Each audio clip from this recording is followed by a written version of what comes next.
안녕하세요. 내년 3월에 결혼을 앞두고 있던 30대 여성입니다. 그리고 듣자마자 눈치채셨겠지만 과거형이에요. 파혼했거든요. 남자친구하고는 대학교에서 알게 되었어요. 같은 전공은 아닌데 교양 과목을 듣다가 조별학습하고 그러면서 이제 통성명하고 그런 식이었죠. 사실 그때만 하더라도 남자친구랑 이렇게까지 관계가 발전될 거라는 건 상상도 못했어요. 그저 인맥을 넓힌다는 정도였지. 그런데 두 번이나 같이 수업을 듣게 되다 보니까 신기하기도 하고 그래서 좀 더 가까워졌던 것 같습니다. 이후로 그 인연이 이어져 좋은 오빠 동생 사이로 지내다가 제 나이 26살의 남자친구의 고백으로 마침내 연인 사이가 되었죠. 그런데 사귀고 나서야 그간은 보이지 않던 것들이 하나씩 눈에 들어오기 시작했어요. 그중 하나가 바로 남자친구의 경제 사정이었죠. 사실 남자친구가 어려운 형편에서 자랐을 거라곤 생각을 못했어요. 대학 시절에는 하고 다니는 게 다 거기서 거기기도 했고 제가 남자친구를 이성으로 생각하지 않았던 탓에 별 관심이 없었거든요. 하지만 졸업 후 좋은 회사에 들어갔고 말로는 그때 당시 연봉은 5천 정도 된다 했으니 집안 형편을 떠나서 경제적으로 데이트를 한다거나 할 때 크게 무리가 없었죠. 그때만 하더라도 학생 때와 마찬가지로 결혼까지 하게 될 줄은 몰랐기에 남편의 가정 형편에는 관심을 두지 않았기도 하고요. 하지만 막상 결혼 이야기가 오가고 나서는 돈 이야기를 피할 수가 없었습니다. 저도 조금씩 주변에서 먼저 결혼한 언니들이나 친구들을 통해서 이런저런 이야기를 듣다 보니 언제까지 남자친구의 능력 하나만 보고 있을 건 아니구나 싶기도 했고요. 그래서 사귄 지 6년 만에 남자친구에게 가정 형편이라던가 재정 상황에 대해서 정말로 내키지 않았고 껄끄러웠지만 물을 수밖에 없었어요. 그리고 그렇게 알게 된 사실은 좀 충격적이었습니다. 남자친구는 자취를 하고 있었는데 전 어째서인지 당연히 전세일 거라고 생각하고 있었거든요. 하지만 남자친구 말이 집을 구하던 당시 그럴 만한 목돈은 없었기에 월세로 들어왔고 이후로 불편함을 느끼지 못해서 계속 월세로 지내고 있었답니다. 보증금 3천에 월세 60. 그리고 이게 어떻게 보면 남자친구의 전 재산이기도 했어요. 왜냐하면 제가 적금은 하고 물으니 적금 같은 건 할 여유가 없었다면서 처음으로 자기 가족들에 대해서 이야기를 꺼냈거든요. 아마 모르긴 몰라도 결혼 이야기까지 오가는 마당에 더는 뭐가 됐던 간에 대충 둘러대고 넘어갈 순 없었던 거겠죠. 아무튼 남자친구는 대학교 때문에 서울로 올라왔지만 남은 가족들 그러니까 아버님 어머님 그리고 남자친구보다 3살 많은 신우는 여전히 같이 살고 있다 했습니다. 그리고 3사람이 사는 집은 전세라고 했어요. 여담이지만 자가냐 아니면 전세냐 월세냐 하고 물으니 왜 자기가 그런 것까지 저한테 말해줘야 하냐면서 남자친구가 꽤나 불쾌해하더라고요. 하지만 제가 결혼할 사이인데 그 정도는 당연히 물어볼 수 있는 거 아니냐 하니까 투덜거리면서 대답은 해주대요. 그리고 저는 계속해서 시부모님은 무슨 일을 하시는지, 신우는 어디를 다니는지 물었는데 남자친구 아버님은 회사 택시를 하시다가 코로나 이후로는 집에서 쉬고 계신다 했습니다. 어머님께서는 식당 일도 하시다가 또 청소 일도 하시다가 그때그때 상황에 따라서 조금씩 다른 일을 하신다고요. 그리고 이때 하마터면 저도 모르게 한숨을 내쉴 뻔했어요. 모르겠어요. 두 분의 직업이 실망스럽고 그런 건 아니었는데 아무래도 제가 남자친구에게 바라는 바가 있었던 건지. 그리고 신우의 경우는 지금 생각해도 답이 안 나온다 싶은데 남자친구 말로는 원래 연예인 지망생이었답니다. 어려서부터 워낙 예쁘단 소리를 많이 듣고 자라서 솔직히 온 가족 모두 신우가 연예인이 될 줄 알았다나요. 하지만 어쨌든 일이 잘 풀리지 않았고 그래서 지금은 딱히 하는 일 없이 아버님과 같이 집에 있다대요. 그래도 사귀는 사람이 있어서 그 사람하고 결혼을 한 해 만에 그러고 있다나 어쩐다나. 그런데 솔직히 말하겠습니다. 이 모든 이야기를 전부 다 듣고 났을 땐 왠지 속이 갑갑한 게 한마디로 답이 없다 싶었어요. 아무리 제 남자친구가 번듯한 직장을 다니는 성실하고 좋은 사람이라고 해도 시부모님의 상황도 그렇고 무능력한 신우도 그렇고 어쩌면 남자친구가 일평생 책임져야 할지도 모르는데 그걸 제가 옆에서 지지해줄 자신이 없었으니까요. 그리고 남자친구도 변해가는 제 표정을 읽기라도 했는지 옆에서 열심히 설명하기를 그래도 자기 부모님이 사치가 심하시고 그런 분들은 아니랍니다. 그저 아버님이 능력이 없으시다 보니 하루 벌어 하루 먹고 사는 일이 반복되었고 그러다 보니 지금 이런 상황이 된 거지. 아버님도 집에 계시긴 하지만 그래도 이런저런 소일거리라도 생기면 열심히 하시는 분이고 어머님도 지금까지 한번 제대로 쉬지도 못하시고 일평생 일하시던 분이라면서요. 신우는 뭐 남자친구도 하는 말이 자기 누나지만 무슨 생각인지 모르겠다고. 그래도 신우는 시집가면 그만 아니냐. 내가 뭐 달리 해줄 건 없다 하던데. 사실 저라고 얼마나 잘 사는 집 딸은 아니에요. 하지만 저희 친정부모님은 그래도 두 분 노후 준비는 확실히 되어 있으시고 살고 계신 아파트 외에 다른 부동산도 가지고 계셨어요. 저도 남자친구보다는 좀 적지만 부족하지 않은 연봉을 받으며 회사를 다니고 있고요. 그러니 제 머릿속이 복잡할 수밖에 없었습니다. 가난이 죄는 아니고 남자친구는 분명 능력 있고 좋은 사람인데 남자친구와 결혼을 했다간 제가 떠안아야 할 게 너무나 많을 것 같았거든요. 그래서 며칠간의 고민 끝에 남자친구에게 생각할 시간을 갖자고 했어요. 하지만 정확히 3일 뒤 남자친구가 집 앞으로 찾아왔습니다. 그리고는 저랑 죽어도 못 헤어지겠다며 저를 붙잡더라고요. 부모님이 형편이 어렵다는 이유로 자기가 저랑 왜 헤어져야 하냐면서 자기가 부모님을 선택한 것도 아닌데 자기만 좀 봐줄 수는 없냐대요. 그리고 그런 남자친구를 보는 제 마음도 결코 편하지 않았어요. 오히려 제 자신이 너무 나쁜 사람처럼 느껴졌죠.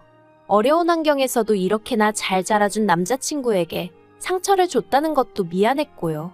그래서 결국 그때 헤어지지 못했습니다.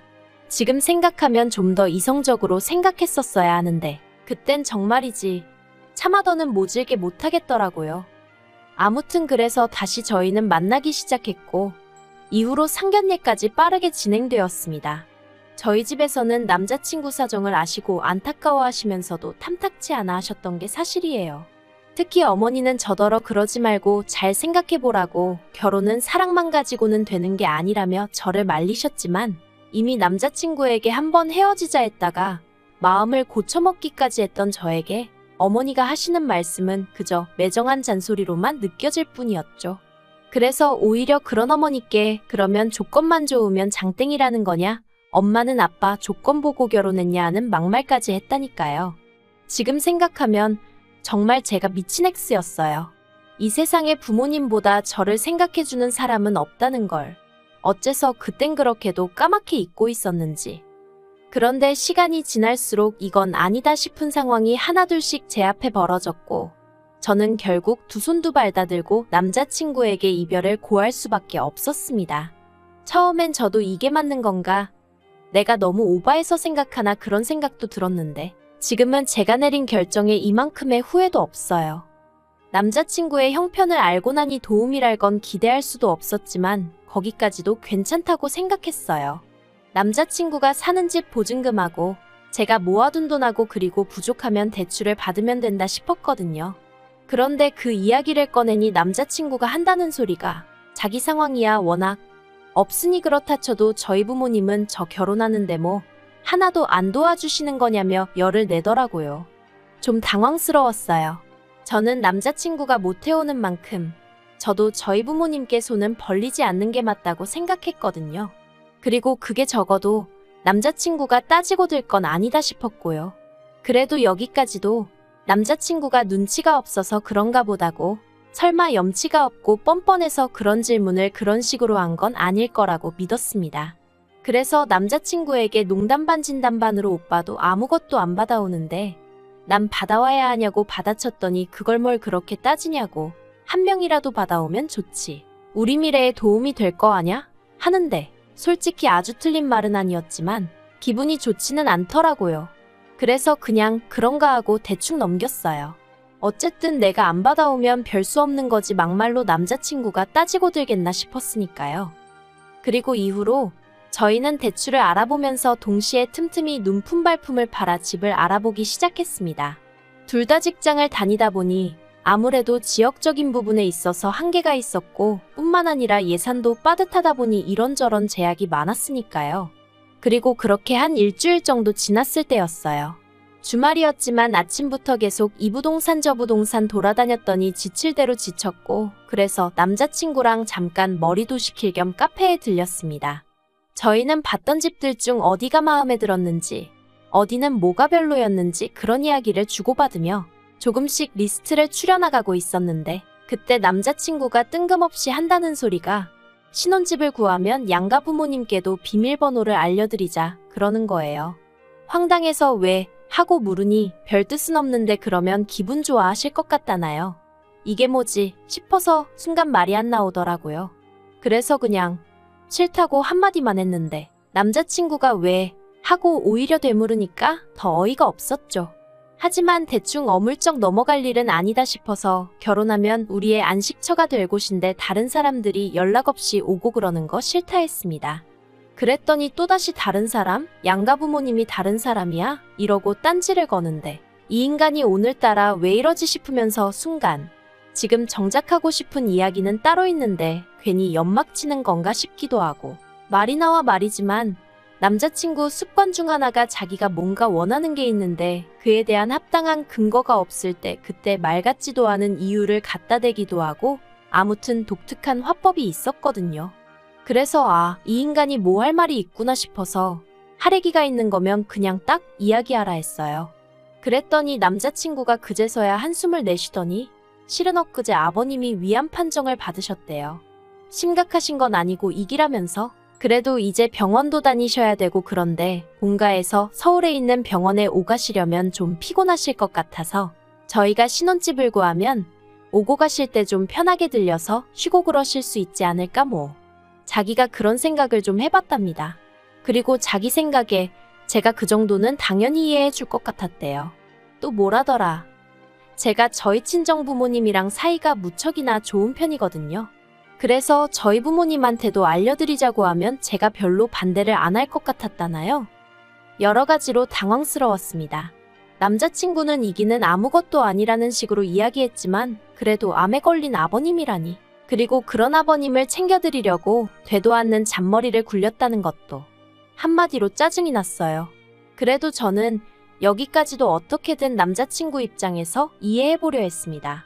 자식된 입장에서 갑자기 아버지가 아프시다 하니 자기 딴에는 뭐라도 해드리고 싶어서 그런 말도 안 되는 생각까지 하게 된 거겠지 싶었달까요? 그래서 그냥 그건 나중에 상황 봐서 정하자고. 아직 집도 안 구했는데 비밀번호를 알려드리네 어쩌네 하는 것도 이상하다고. 그렇게 둘러대고 대화를 마무리했죠. 하지만 남자친구는 그때부터 정말 소위 제 앞에서 더는 꺼릴 것이 없었나 봅니다. 아버님의 수술 일정이라던가 이후의 항암 치료에 관해서 저에게 이야기하는데 한치의 주저함도 없었거든요. 저는 정작 저희 부모님한테 얼마나 놀라실까 싶어 아직 말도 못 꺼낸 상황이었는데 그리고 솔직히 말하면 아버님 상태에 대해서 알고 난 이후로는 어째서인지 집을 알아보는 일부터 시작해 결혼에 관한 모든 일에 제가 좀 솔직히 심드렁해졌던 게 사실이에요. 전처럼 별로 의욕이 안 나더라고요. 그런데 그런 제 마음을 완전히 굳어지게 한 일이 있었으니 그날은 아버님이 수술하기 전 병원에 입원해 이런저런 검사를 받으시기로 되어 있던 날이었어요. 그래서 제가 남자친구에게 고생이 많겠다고 수고하라고 했거든요. 그런데 제 말이 도대체 어디가 문제였던 건지 남자친구가 갑자기 난리를 치대요. 저한테 너무 서운하답니다. 시아버지 되실 분이 입원하신다고 하면 하다못해 회사에 반차라도 내고 병원에 와서 좀 지켜봐드리고 해야 하는 거 아니냐면서. 그래서 제가 아니 아버님이 보호자가 없으신 것도 아니고 어머님 계시고 오빠 있고 심지어 언니도 있지 않냐.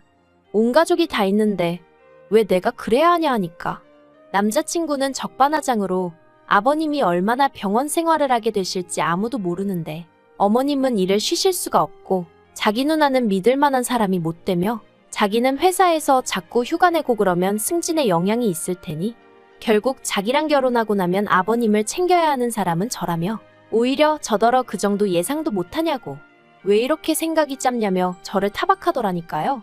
정말이지 어이가 없어서 어디서부터 어떻게 따져야 하나 싶다가 그냥 진심이냐고 물었습니다. 남자친구가 갑자기 편찮아지신 아버님 때문에 예민해져서 순간이지만 억지를 쓴 건지 아니면 정말 그렇게 생각하고 말한 건지 그게 궁금했거든요. 그런데 남자친구는 두 번의 고민도 없이 뭘 당연한 걸 묻냐입니다. 진심이래요. 저한테 서운해서 미치겠답니다. 결혼 이야기까지 오가는 마당에 시아버지 되실 분이 편찮으시다는데 그럼 한번 제대로 들여다보고 어디 불편하신 데는 없는지 챙겨드릴 생각은 제가 눈꼽만큼도 안 하는 것 같아서 그게 서운해 미치겠답니다. 그리고는 무슨 정말 한이라도 맺힌 사람 마냥 울분을 토하는데 그런 남자친구를 보고도 미안한 마음은커녕 내가 왜 이딴 소리를 듣고 있어야 하지 싶은 게 그냥 그간의 일들이 주마등처럼 스치면서 뭔가 잘못되어도 단단히 잘못되었다는 생각이 들었어요. 결혼은 사랑하는 사람이랑 하는 게 맞지만 그렇기에 어쩔 수 없는 상황이라면 희생을 할 수도 있는 거지만 그래도 이렇게 희생을 강요받아선 안 된다 싶었죠. 그래서 남자친구에게 일단은 미안하게 됐다고 사과를 건넸습니다. 그리고는 나는 어떻게든 잘해보려고 했는데 남자친구의 모든 걸 품고 가기엔 그릇이 작은 사람 같다고 그러니 이 결혼은 없던 걸로 하자고 했죠.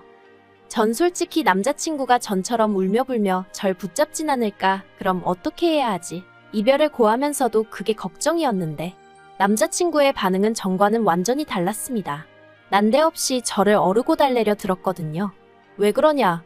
우리 힘들게 여기까지 오지 않았냐? 그리고 편찮으신 아버지가 당신 때문에 우리 헤어진 거 아시면 아버지 충격으로 암이 더 심해지실지도 모른다.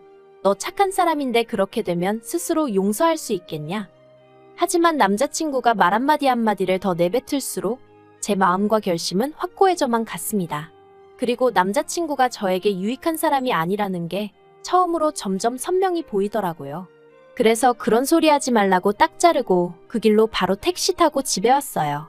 남자친구 번호는 차단하고 그래도 남자친구가 저번처럼 또 멋대로 나타나 울고불고 붙잡을까봐 걱정도 되고 그래서 친정 부모님께 그간의 상황부터 헤어지게 된 경위까지 싹 다 말씀드리니 저희 아버지가 휴가까지 내시고 저랑 같이 있어주셨습니다. 여차하여 남자친구가 어슬렁거리기라도 하면 가만두지 않으시겠다고요. 그리고 아닌 게 아니라 남자친구가 저희 집 앞에 왔는데 혼자가 아니었어요. 세상에 편찮으시다는 아버님을 모시고 같이 왔더라고요. 아마 마음 약한 제가 아버님까지 뵙고 나면 다시 돌아갈 거라고 생각한 건지. 그런데 어쨌든 결론은 역효과만 났죠. 저희 아버지께서 무슨 저런 놈이 다 있냐며 헤어진 여자친구 잡겠다고 병원에 있어야 할 아버지를 데리고 여기로냐고. 다행히 영문을 모르셨던 아버님께서 저희 아버지 이야기를 들으시곤 남자친구한테 네가 사람이냐며 그 자리에서 큰 소리 내시고 전 2층 창문에서 엿보고 있었는데 아무튼 동네가 다 시끄러울 정도였으니까요. 그래도 우여곡절 끝에 파혼했고 지금은 마음이 너무나 홀가분합니다. 듣자 하니 남자친구는 상황이 좋지가 않은가 보더라고요. 수술하려고 열었는데 생각보다 여기저기 전이가 심해서 남자친구가 회사까지 관두고 아버님 병간호를 하는 쪽으로 된 것 같다나요.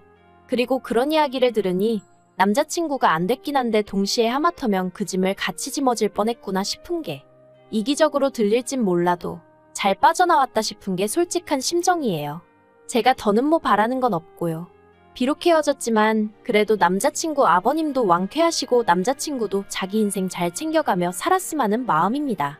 저는 저대로 더는 파혼한 남자친구는 신경 쓰지 않고 그저 묵묵히 제 인생을 살아갈 거고요.